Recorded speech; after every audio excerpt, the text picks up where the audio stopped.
Students,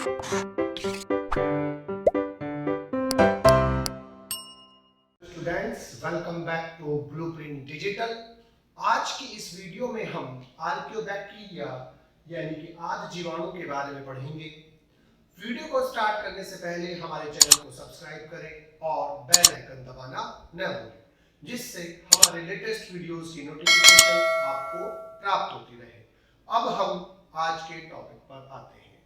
आर्कियोबैक्टीरिया यानी कि आद जीवाणु सबसे पुराने टाइप के ऑर्गेनिजम्स हैं, सबसे प्रिमिटिव टाइप के ऑर्गेनिज्म है। ये ओल्डेस्ट जीवित जीवाश्म होते हैं, अर्थात सबसे पुराने लिविंग फॉसिल्स यानी कि जीवित जीवाश्म होते हैं।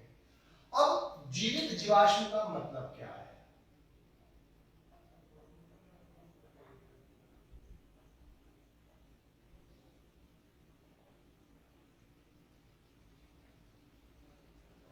लिविंग फॉसिल्स और जीवित जीवाश्म का मतलब होता है एक ऐसा ऑर्गेनिज्म जिसके अधिकांश रिश्तेदार, संबंधी यानी कि रिलेटिव्स अब लुप्त हो चुके हैं, एक्सटिंक्ट हो चुके हैं, लेकिन वो ऑर्गेनिज्म करोड़ों साल से आज भी उसी प्रकार से पाया जाता है जिस प्रकार से वो पुराने जमाने में पाया जाता था। अर्थात उसमें ना तो कोई चेंज होता है या बहुत कम चेंज होता है, यानी कि एक ऐसा ऑर्गेनिज्म जिसके अधिकांश रिलेटिव अब लुप्त हो चुके हैं, लेकिन वो अकेला करोड़ों साल से आज भी विदाउट चेंज यानी कि बिना चेंज के या बहुत कम चेंज के साथ पाया जाता है। ऐसे ऑर्गेनिज्म को हम बोलते हैं लिविंग फॉसिल और जीवित जीवाश्म। साइकस एक लिविंग फॉसिल होता है प्लांट में। इसी प्रकार से यहाँ पर भी ये आर्कियोबैक्टीरिया को सबसे पुराने यानी कि ओल्डेस्ट जीवित जीवाश्म यानी कि लिविंग फॉसिल्स कहते हैं, क्योंकि ये बहुत समय से आज भी एज इट इज पाए जाते हैं, विदाउट किसी चेंज पाए जाते हैं, और ये विकासीय रूप से सबसे आदिम होते हैं, अर्थात प्रिमिटिव होते हैं, अर्थात इनका विकास सबसे पहले हुआ होगा। प्रिमिटिव का मतलब आदिम होता है, आदिम का मतलब प्राचीन, प्राचीन का मतलब ये विकास के दौरान सबसे पहले बनने वाले ऑर्गेनिजम्स के रूप में बने थे और आज भी ये एज इट इज पाए जाते हैं। इसके अलावा ये सर्वप्रथम जब पृथ्वी पर उत्पन्न हुए थे और आजकल भी ये उसी प्रिमिटिव लक्षणों के साथ, अपने पुराने लक्षणों के साथ यानी कि बिना विकास के ये आज भी हमारी पृथ्वी पर पाए जाते हैं।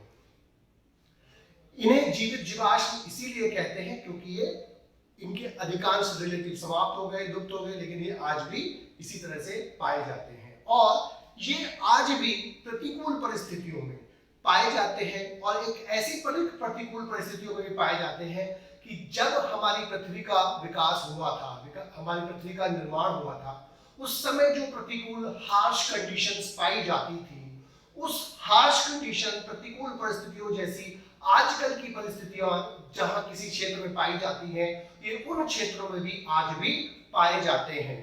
जैसे ये वाले जो होते हैं ये सॉल्टी एरियाज में पाए जाते हैं, ये जो होते हैं लो पीएच पे और 100 डिग्री सेल्सियस तक में पाते हैं, कि बहुत ही प्रतिकूल परिस्थितियों में ये आज भी पाए जाते हैं।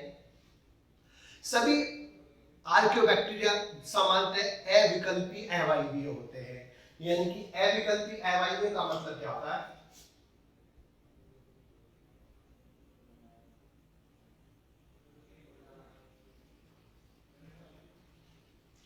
यानी कि अविकल्पी यानी कि ऑब्लिगेट एनारोबिक होते हैं, अर्थात सामान्यतः ये ऐसे जीव होते हैं जो ऑक्सीजन की अनुपस्थिति में अपना श्वसन करते हैं, और अगर ऑक्सीजन की उपस्थिति हो जाती है तो इनकी मृत्यु हो जाती है। लेकिन एक्सेप्शनली कुछ वायवीय हो सकते हैं, लेकिन सामान्यतः क्या होते हैं, ये अविकल्पी अवायवीय यानी कि ऑब्लिगेट एनारोबिक होते हैं, अर्थात ये ऑक्सीजन की अनुपस्थिति में तो सर्वाइव करते हैं, अर्थात बचे रहते हैं, लेकिन ऑक्सीजन की उपस्थिति इनके लिए जहर की तरह काम करती है, पॉइजन की तरह काम करती है, और ये उस ऑक्सीजन की उपस्थिति में सर्वाइव नहीं कर सकते, बचे नहीं रह पाते और इनकी मृत्यु हो जाती है। दूसरी बात, इनमें जो सबसे इंपॉर्टेंट बात है वो ये है कि इन जीवाणुओं में जो पाई जाती है प्रोटीन, वो यूकैरियोटिक कोर हिस्टोन के होमोलोगस होती है। जो सबसे इंपॉर्टेंट इनका फीचर है उनमें सबसे पहला क्या है कि इनमें जो प्रोटीन होती है, जो आर्कियोबैक्टीरिया की प्रोटीन होती है, वो यूकैरियोटिक कोर हिस्टोन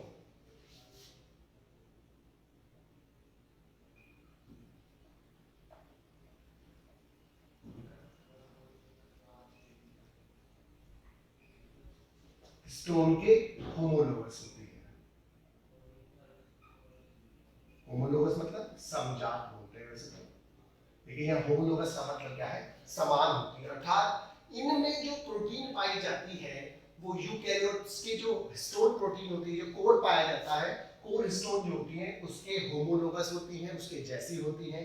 ये इसका पहला विशेष कैरेक्टर है कि इसकी प्रोटीन, क्योंकि ये प्रोकैरियोटिक है, लेकिन प्रोकैरियोटिक होने के बावजूद इनकी जो प्रोटीन होती है वो यूकैरियोट कोर हिस्टोन के होमोलोगस होती है, ना कि प्रोकैरियोट्स जैसी होती है। इसके बाद दूसरा कैरेक्टरिस्टिक फीचर क्या है कि जो यू बैक्टीरिया है उसमें जो कोशिका कला होती है, यानी सेल मेम्ब्रेन होती है, वो होती है यूनिट मेम्ब्रेन, मतलब इकाई झिल्ली।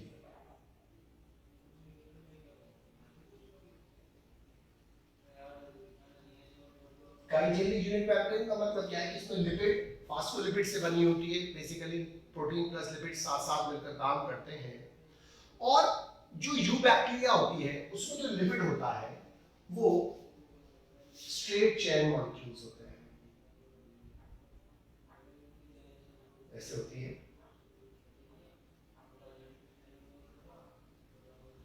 ये हेड होता है, शीर्ष बोलते हैं, और ये टेल होती है। तो उसमें जो मॉलिक्यूल्स लगे होते हैं यू बैक्टीरिया में, वो यूकैरियोट्स के समान ऐसे लगे होते हैं, स्ट्रेट चेन मॉलिक्यूल होते हैं। लेकिन जो आर्कियोबैक्टीरिया होते हैं उसमें जो सेल मेम्ब्रेन में लिपिड होते हैं वो कैसे होते हैं, ब्रांच्ड चेन मॉलिक्यूल्स होते हैं, ब्रांच्ड चेन लिपिड मॉलिक्यूल्स, यानी कि शाखित श्रृंखला वाले लिपिड के अणु होते हैं।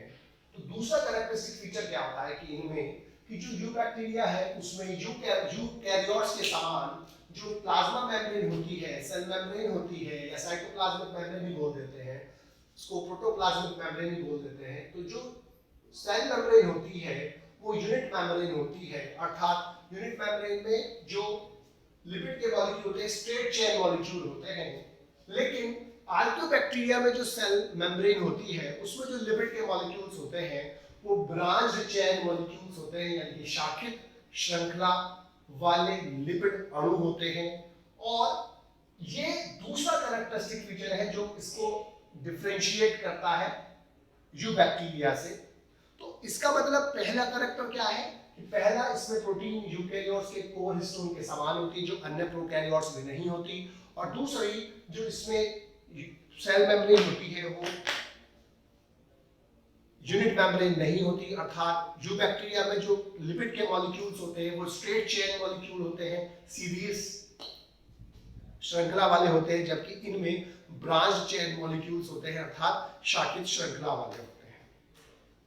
शाखित श्रृंखला संरचना प्लस जटिल कोशिका कला और जटिल कोशिका भित्ति, और इनकी जो कोशिका भित्ति होती है वो भी सेल वॉल जो होती है वो भी यू बैक्टीरिया से डिफरेंट होती है। यू बैक्टीरिया में जो प्लाज्मा सेल वॉल होती है, यानी कि कोशिका भित्ति होती है, वो पेप्टिडोग्लाइकन की बनी होती है, लेकिन इनमें पेप्टिडोग्लाइकन से नहीं बनी होती, पेप्टिडोग्लाइकन एब्सेंट होता है। जटिल प्रोटीन और पॉलीसेकेराइड से इनकी पॉलीपेप्टाइड से, जटिल पॉलीपेप्टाइड और जटिल कार्बोहाइड्रेट से इनकी सेल वॉल बनी होती है। तो ये विशेष कैरेक्टरिस्टिक है जो इसको आर्कियोबैक्टीरिया को विभेद करता है जीवाणु से, यू बैक्टीरिया से इसको पृथक करता है। और इन तीन कारण से ही, यानी कि इसके अंदर स्पेशल टाइप के लिपिड मॉलिक्यूल्स होते हैं, स्पेशल टाइप की सेल वॉल होती है, लिपिड चेन मॉलिक्यूल जो है सीधे ना होकर ब्रांच्ड होते हैं। तो आर्कियोबैक्टीरिया की इन संरचनाओं के कारण ये आर्कियोबैक्टीरिया बहुत ही हार्श कंडीशंस में प्रतिकूल परिस्थितियों में भी सरवाइव कर जाते हैं। आर्कियोबैक्टीरिया इसी कारण उच्च ताप पर, कम पीएच पर यानी कि अधिक लवणता वाले स्थानों पर, विकिरण वालों पर और पीएच के जो चेंजेस होते हैं उसके कारण जो प्रभाव होते हैं उनसे अपने आप को बचा पाते हैं, अपने आप को सरवाइव कराते हैं।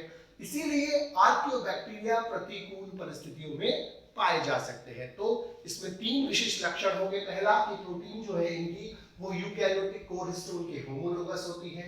दूसरी, इनमें जो प्लाज्मा मेम्ब्रेन होती है यानी कि जो सेल मेम्ब्रेन होती है वो यूनिट मेम्ब्रेन नहीं होती, जबकि यूबैक्टीरिया में यूनिट मेम्ब्रेन होती है जिसमें लिपिड के मॉलिक्यूल स्ट्रेट चेन में लगे रहते हैं, जबकि इसमें ब्रांच चेन लिपिड मॉलिक्यूल्स होते हैं। और तीसरी, इनकी जो सेल वॉल होती है वो स्पेशल पॉलीपेप्टाइड और कार्बोहाइड्रेट से बनी होती है और इन्हीं के कारण से ये हार्श कंडीशन में, प्रतिकूल परिस्थितियों में, जो विपरीत परिस्थितियां हैं उनमें आसानी से सरवाइव कर जाते हैं। अब आर्कियोबैक्टीरिया के प्रकार। अब जो आर्कियोबैक्टीरिया होते हैं वो बेसिकली 3 प्रकार के होते हैं: मिथेनोजन, हेलोफाइल्स, थर्मोएसिडोफाइल्स और उष्ण अम्लरॉयी। मिथेनोजेंस, जैसे नाम इसको बता रहा है, नाम से पता चल रहा है जो मिथेनोजेंस है, तो मिथेनोजेंस का मतलब जो है ये मीथेन उत्पन्न करते हैं। तो ये सबसे इंपॉर्टेंट कैरेक्टर था वो क्या है कि ये अकार्बनिक पदार्थों के अवायवीय अपघटन द्वारा CH4 यानी कि मीथेन गैस, जिसे गोबर गैस भी कहते हैं, उसको उत्पन्न करते हैं। देयरफॉर इनका नाम क्या है? मिथेनोजेन है, मिथेनोजेन है। इनका पहला कैरेक्टर क्या है कि ये अविकल्पी अवायवीय होते हैं। अभी हमने पढ़ा कि अधिकांश जो आर्कियोबैक्टीरिया होते हैं वो अविकल्पी अवायवीय होते हैं, मतलब कि ये ऑक्सीजन की अनुपस्थिति में ही सरवाइव कर सकते हैं। ऑक्सीजन की उपस्थिति में ये सरवाइव नहीं कर सकते, ऑक्सीजन की उपस्थिति में ये मृत हो जाएंगे, इनकी मृत्यु हो जाएगी। दूसरा, ये मृत जीवी होते हैं, अर्थात सैप्रोफाइट होते हैं, सैप्रोब होते हैं।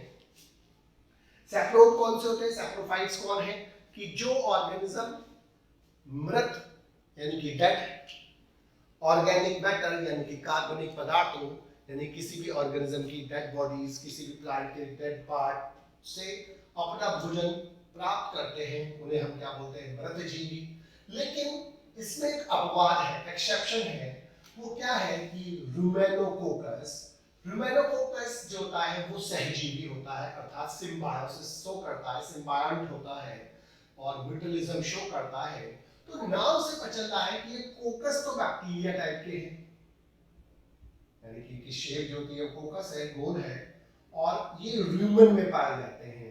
एक चैम्बर होता है शाकाहारी जंतुओं, गाय भैंस आदि कैटल्स में, जिसे हम रूमेन बोलते हैं। उसमें कई चैम्बर्स होते हैं आमाशय में, उसके स्टमक में, उनमें से एक चैम्बर होता है रूमेन। तो इस रूमेन के अंदर पाए जाते हैं, इसलिए इनका नाम है रूमेनोकोकस। और ये सहजीवी होता है और वहां पर ये सहजीवी के रूप में रहता है। और ये क्या काम करते हैं? शाकाहारी जंतुओं के आमाशय के ह्यूमन पार्ट में रहते हैं और यहाँ पर ये सहजीवी के रूप में पाए जाते हैं, अर्थात सिम्बायोसिस शो करते हैं। सिम्बायोसिस का मतलब जहाँ पर दो जीव इस प्रकार से एक दूसरे के साथ रहते हैं कि दोनों एक दूसरे को लाभ पहुंचाते हैं, और इस संबंध को बोलते हैं सहजीवन संबंध। सहजीवी ऑर्गेनिज्म कहलाते हैं और इस संबंध को बोलते हैं सहजीवन। तो ये सहजीवी के रूप में यहाँ पर पाए जाते हैं और ये काम क्या करते हैं? जो सेल्यूलोज होता है उसका फर्मेंटेशन यानी कि किण्वन करते हैं, और सेल्यूलोज के फर्मेंटेशन से अब ये क्या करते हैं कि अकार्बनिक पदार्थों के अवायवीय अपघटन द्वारा CH4 गैस, गोबर गैस उत्पन्न करने में सहायता करते हैं। इसीलिए कैटल यार्ड में भी पाए जाते हैं जहाँ पर कैटल्स रहते हैं। लेकिन ये मुख्यतः कहाँ पाए जाते हैं? ये स्वैम्पी एरियाज में, यानी कि दलदल में पाए जाते हैं। कच्छ में यानी कि मार्शेस में पाए जाते हैं, और जंतुओं की आहार नाल में भी पाए जाते हैं, यानी कि रूमेनोकोकस जो होता है इसे रूमेन में पाया जाता है। तो बेसिकली 3 ही जगह पाए जाते हैं, एक तो दलदल में जिसे हम स्वैम्प्स बोलते हैं, कच्छ में जिसे हम मार्श बोलते हैं, और जंतुओं की आहार नाल में शाकाहारी जंतुओं के आमाशय में रूमेन में भी पाए जाते हैं। ये अकार्बनिक पदार्थों का अवायवीय अपघटन करके मीथेन गैस, जिसे हम गोबर गैस भी कहते हैं, उसे उत्पन्न करते हैं, इसीलिए इनका नाम मिथेनोजेन पड़ा हुआ है। इसकी जो एग्जांपल है वो है मिथेनोबैक्टीरिया, मिथेनोबैसिलस, मेथेनोसार्सिना और मिथेनोकोकस। अब जो सेकंड है वो है हेलोफाइल्स। फाइल्स का मतलब होता है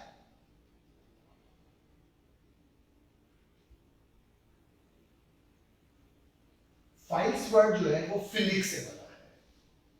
तो फिलिक का मतलब क्या होता है? लविंग।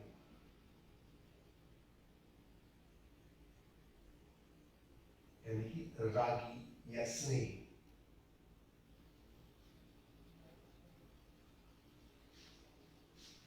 रागी या स्नेही का मतलब जो उस कंडीशन को जिसके बारे में पहले बात करी जाएगी उसको पसंद करते हैं, उसमें रहना चाहते हैं। जैसे हाइड्रोफिलिक का मतलब जो जल से रिएक्ट करते हैं आसानी से, और फोबिक वर्ड जो होता है वो हेटिंग के लिए बना होता है। फोबिक का मतलब होता है हेटिंग,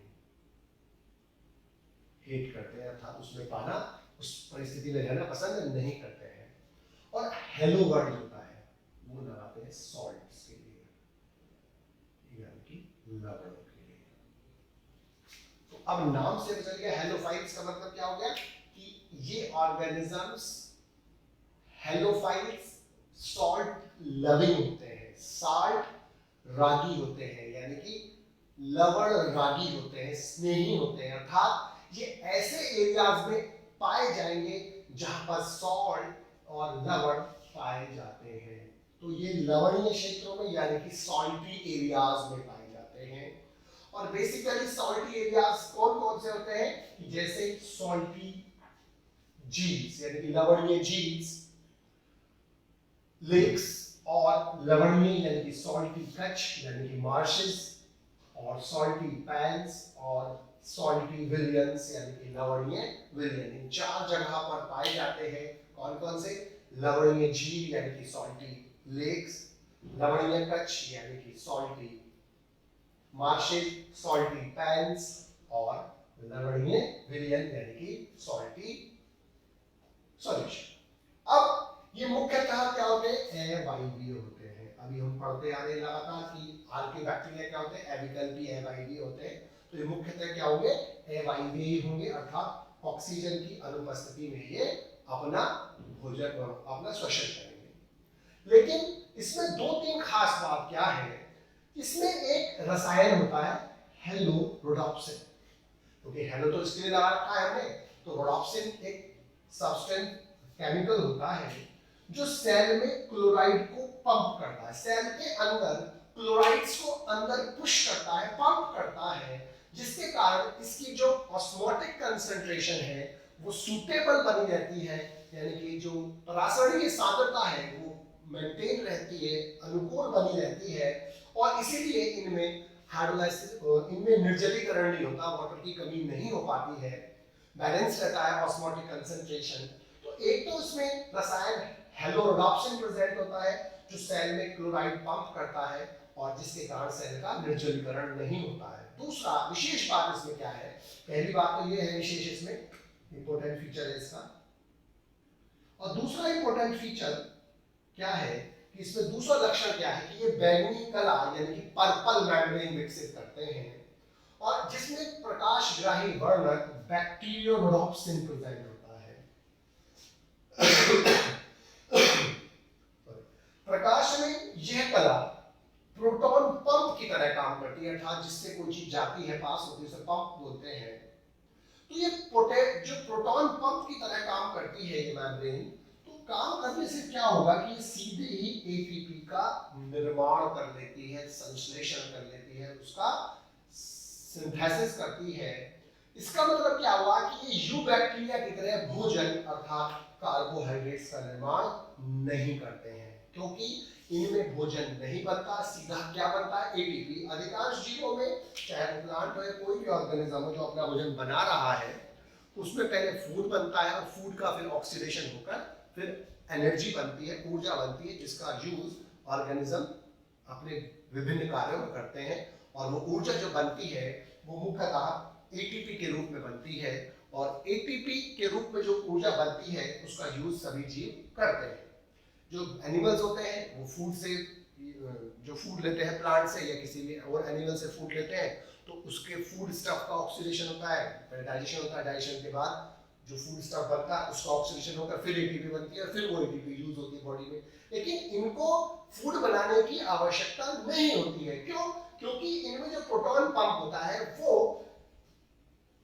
डायरेक्ट ही सीधे ही एटीपी का संश्लेषण कर लेता है, जिससे इन्हें भोजन बनाने की आवश्यकता नहीं होती है। इसका दूसरा फैक्टर है, तो ये यूं बैक्टीरिया की तरह अपना भोजन कार्बोहाइड्रेट के रूप में निर्माण नहीं करते। इसका मतलब ये प्रकाश संश्लेषण नहीं करते हैं, अर्थात ये प्रकाश संश्लेषी नहीं होते हैं। और जब ये प्रकाश संश्लेषण नहीं है तो क्या होंगे? मृत जीवी होंगे, अर्थात सैप्रोब होंगे।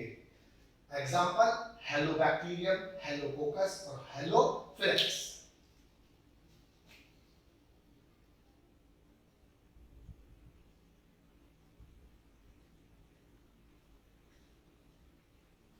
हेलोफिलक्स। अब तीसरा है थर्मो एसिडोफाइल्स या ऊष्म अम्लरक्त। जो थर्मो एसिडोफाइल्स हैं वो नाम से चल रहा है, थर्म वर्ड लगाते हैं टेम्परेचर के लिए,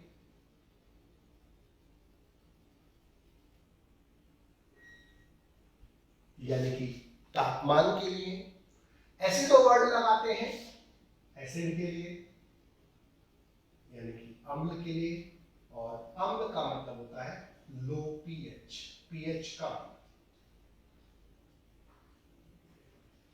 तो अम्ल जो जिसकी पीएच 7 से कम होती है वो अम्ल होते हैं। जो 7 पर न्यूट्रल पीएच जिसे बोलते हैं, उस पर जो कोई भी होता है, ना वो एसिड होता है ना वो बेस होता है, वो बल्कि न्यूट्रल होता है। और 7 से ऊपर कोई भी जो विलियन होता है, कोई भी जो सब्सटेंस होता है, वो क्या होता है? बेसिक होता है। तो ये लो पीएच का मतलब क्या है? अम्लीय, यानी कि ये ऐसी कंडीशन में पाया। अभी नाम खुद बता रहा है कि मैं क्या हूं।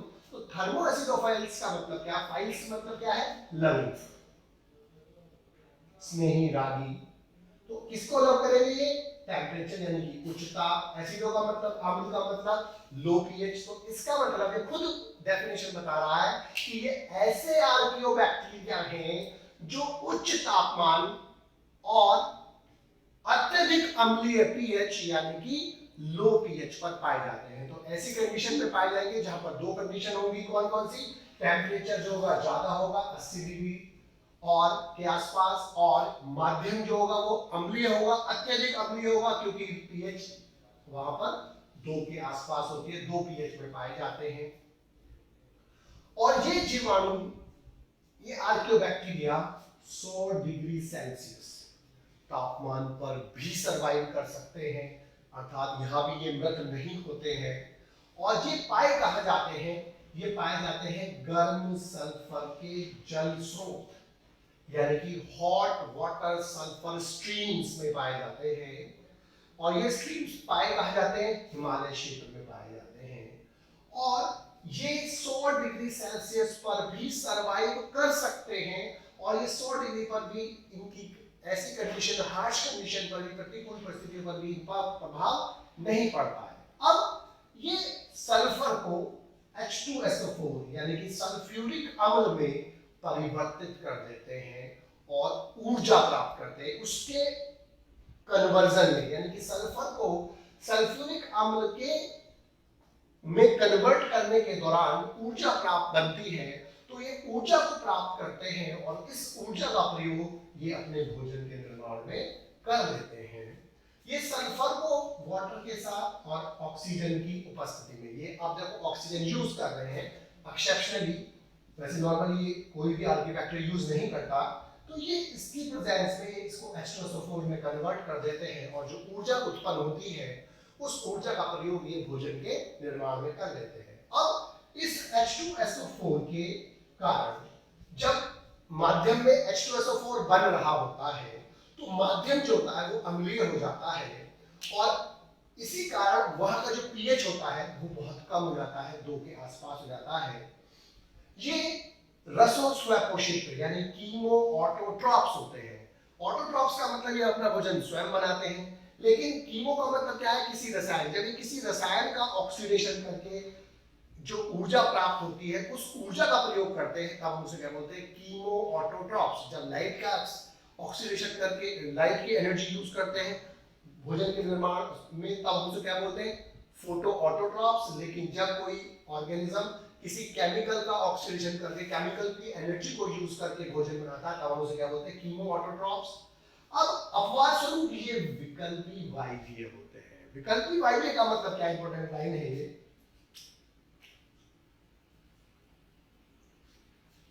नॉर्मली सभी हमने अभी तक क्या पढ़े, अवायवीय पढ़े, ये भी अवायवीय ही है, लेकिन ये विकल्पी वायवीय होते हैं। अर्थात नॉर्मली तो ये अविकल्पी होते हैं, नॉर्मली तो ये अवायवीय होते हैं, अर्थात ऑक्सीजन के एब्सेंस में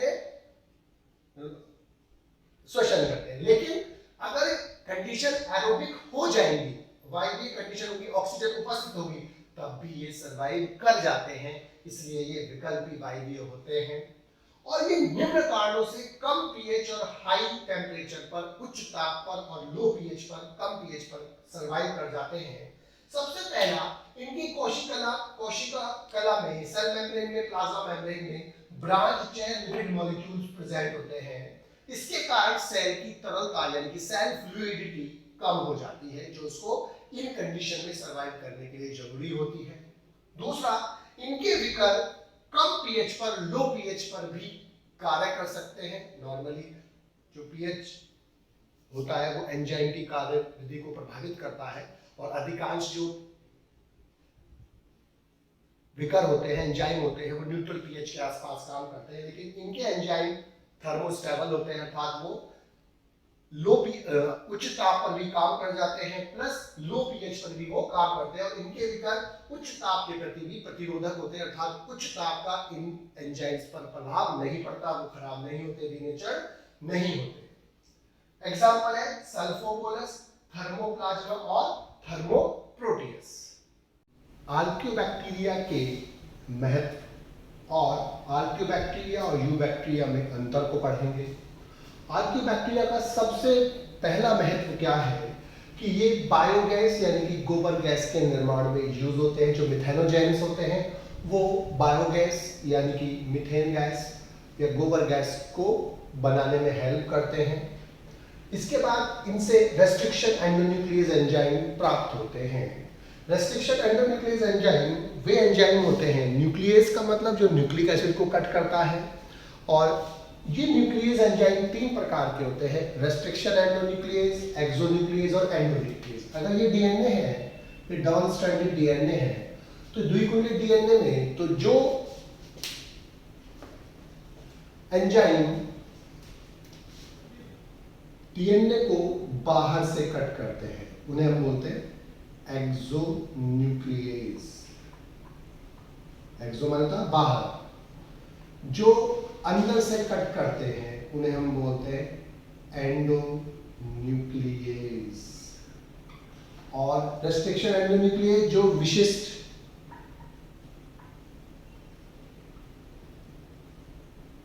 पैलिंड्रोमिक अनुक्रम से कट करते हैं, वो क्या कहलाते हैं, रेस्ट्रिक्शन एंडोन्यूक्लियस। इन यानी कि जहां पर विशेष सीक्वेंस होती है, पैलिंड्रोमिक का मतलब दोनों तरफ चलने पर पढ़ने से सेम सीक्वेंस होती है, हम पैलिंड्रोमिक सीक्वेंस बोलते हैं। और उसके दोनों तरफ जहां से वो कट करता है उसके दोनों तरफ जो साइट होती है रेस्ट्रिक्शन साइट कहलाती है। तो रेस्ट्रिक्शन साइट के आसपास से जो कट करते हैं विशिष्ट स्थानों से, उन्हें हम क्या बोलते हैं, रेस्ट्रिक्शन एंडोन्यूक्लियस कहते हैं। जब पॉलीमरेज चेन रिएक्शन स्टार्ट हुई, जब डीएनए का बहुत सारे कॉपीज बनाने के लिए कैरियोलिस ने प्यूपिल चॉइस रिएक्शन यानी कि पॉलीमरेज चेन रिएक्शन बनाई, तो उस समय वहां पर पहले स्टेप में टेम्परेचर को बढ़ाकर डीएनए के 2 स्ट्रैंड्स को अलग किया जाता है। उसके बाद फिर उसको कूल करके रेस्ट्रिक्शन एंडोन्यूक्लियस को यूज करते हुए उसकी बहुत सारी कॉपीज बनाई जाती है। तो वहां पर जो एंजाइम्स यूज होते हैं डीएनए को कट करने के लिए जेनेटिक इंजीनियरिंग में, वो रेस्ट्रिक्शन एंडोन्यूक्लियस होते हैं। और जो वहां पर यूज होता है डीएनए पॉलीमरेज एंजाइम, वो वहां पर बनाने के लिए यूज होता है। अब वो जेनेटिक इंजीनियरिंग में भी और किसी भी जगह पर जहां पर डीएनए पॉलीमरेज एंजाइम यूज होता है या रेस्ट्रिक्शन एंडोन्यूक्लियेज एंजाइम होते हैं, तो रेस्ट्रिक्शन एंडोन्यूक्लियेज भी इनसे प्राप्त होते हैं। और जो थर्मोफिलिक एंजाइम होते हैं, थर्मोफिलिक एंजाइम होता है, जैसे जो थर्मोफिलिक एंजाइम डीएनए पॉलीमरेज होता है,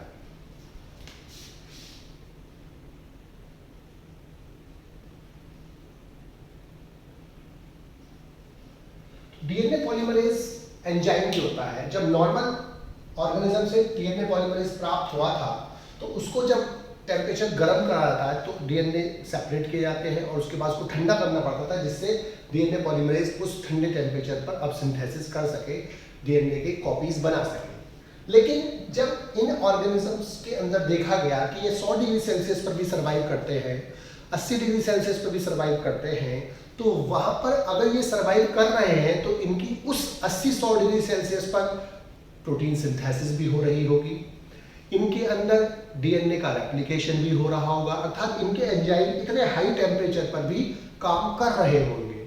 इसीलिए इनसे विशेष एंजाइम निकाले गए डीएनए पॉलीमरेज जो हाई टेम्परेचर पर भी काम कर जाते हैं। इसीलिए जब हाई टेम्परेचर करके डीएनए के 2 स्ट्रैंड्स को सेपरेट करा जाता है तो उसके बाद जो ठंडा करने का स्टेप है, अब हम उस स्टेप को, ठंडे वाले स्टेप को नहीं करते हैं, और जिससे क्या होता है, हाई टेम्परेचर करके अब उसी हाई टेम्परेचर पर ये जो डीएनए पॉलीमरेज एंजाइम है जो इन ऑर्गेनिज्म से प्राप्त होते हैं, तो वो उस हाई टेम्परेचर पर भी डीएनए का संश्लेषण कर पाते हैं, जिससे जो प्रोसेस होता है वो ऑटोमेटिक हो जाता है। इसके अलावा ये बायोसेंसर्स के रूप में भी यूज होते हैं। अब यू बैक्टीरिया और आर्किया बैक्टीरिया में बेसिकली 4 प्रमुख अंतर है। एक पहला अंतर कोशिका भित्ति में है, दूसरा अंतर कोशिका में है, तीसरा इंट्रॉन्स में, चौथा राइबोसोमल प्रोटीन और आरएनए पॉलीमरेज एंजाइम में। सबसे पहले कोशिका भित्ति यानी कि सलवार जो कि यू बैक्टीरिया में पेप्टिडोग्लाइकेन या मुरेइन या ल्यूकोपेप्टाइड की बनी होती है, लेकिन यहाँ पर जो सलवार होती है वो पेप्टिडोग्लाइकन से बनी नहीं होती, अर्थात इनमें पेप्टिडोग्लाइकन उपस्थित नहीं होता है, और पेप्टिडोग्लाइकन की जगह इनकी जो सलवार होती है वो सेल्यूलोजिक कार्बोहाइड्रेट से बनी हुई होती है। दूसरा सेल मेम्ब्रेन यानी कोशिका कला। कोशिका कला जो यूकैरियोट्स के समान यू बैक्टीरिया में फास्फोलिपिड की बनी होती है, ये बिल्कुल समान होती है प्रोकैरियोट यू बैक्टीरिया में और यूकैरियोट्स में, लेकिन आर्कियोबैक्टीरिया में ब्रांच चेन लिपिड की एक सिंगल लेयर यानी कि स्तर से बनी होती है। इंट्रॉन्स इसमें अनुपस्थित होते हैं और इसमें उपस्थित होते हैं।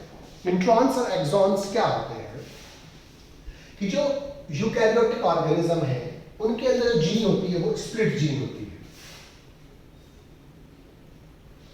स्प्लिट जीन का मतलब क्या है कि यहाँ पर इंफॉर्मेशन स्प्लिट होती है, टूट टूट कर होती है, कंटिन्यूअस नहीं होती, लगातार नहीं होती, सतत नहीं होती है, अर्थात डिसकंटिन्यूअस होती है। यानी कि अगर इतना हिस्सा है,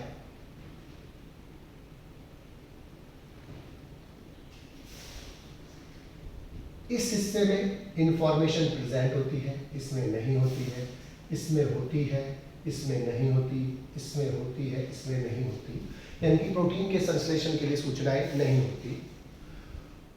किसी में होती है, किसी में नहीं होती। तो जिस पार्ट में होती है उसे हम एक्सॉन कहते हैं और जिसमें नहीं होती उसमें इंट्रॉन्स कहते हैं। तो जो प्रोकैरियोटिक ऑर्गेनिज्म है उसमें जो डीएनए होता है उसमें इंट्रॉन्स नहीं होता, सारी एक्सॉन होती है, यानी कि हर जगह इंफॉर्मेशन प्रेजेंट होती है। लेकिन यूकैरियोट्स में किसी किसी जगह इंफॉर्मेशन होती है, किसी जगह नहीं होती, होती है नहीं होती, ये ऑल्टरनेटली प्रेजेंट होते हैं एक्सॉन इंट्रॉन्स। तो इंट्रॉन्स जो होते हैं वो प्रोकैरियोट्स में नहीं होते और वहां पर सारा डीएनए में सूचना होती है। लेकिन यूकैरियोट्स में जो सूचनाएं होती है, ये माना एक्सॉन है, ये इंट्रॉन हो गया, ये एक्सॉन हो गया, ये इंट्रॉन हो गया, ये एक्सॉन हो गया, ये इंट्रॉन हो गया, तो ये कंटिन्यूअस नहीं है।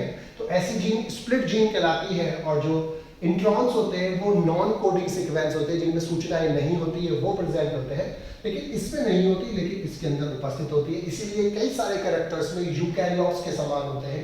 और चौथा है राइबोसोमल प्रोटीन और आरएनए पॉलीमरेज एंजाइम। जो राइबोसोमल प्रोटीन होती है और जो आरएनए पॉलीमरेज एंजाइम होता है वो यूकैरियोट से काफी भिन्न होता है, क्योंकि ये प्रोकैरियोटिक ऑर्गेनिज्म है।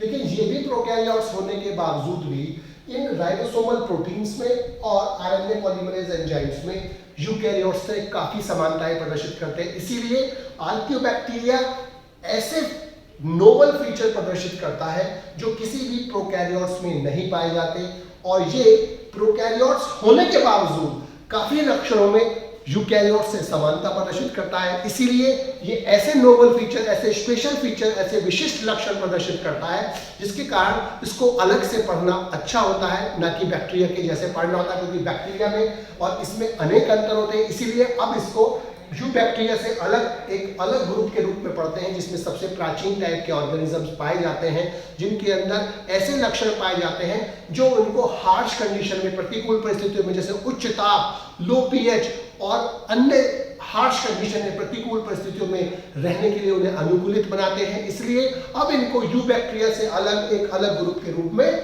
पढ़ा जाता है। बच्चों, आज की इस वीडियो में बस हम इतना ही पढ़ेंगे। हमारी इस वीडियो को आप लाइक करें और अपने दोस्तों के साथ शेयर करें। यदि आपका कोई डाउट है तो आप हमें कमेंट करके बता सकते हैं। इस अध्याय को और अच्छे से पढ़ने और समझने के लिए आप चित्रा प्रकाशन की बुक एक्टिव जीव विज्ञान की सहायता भी ले सकते हैं।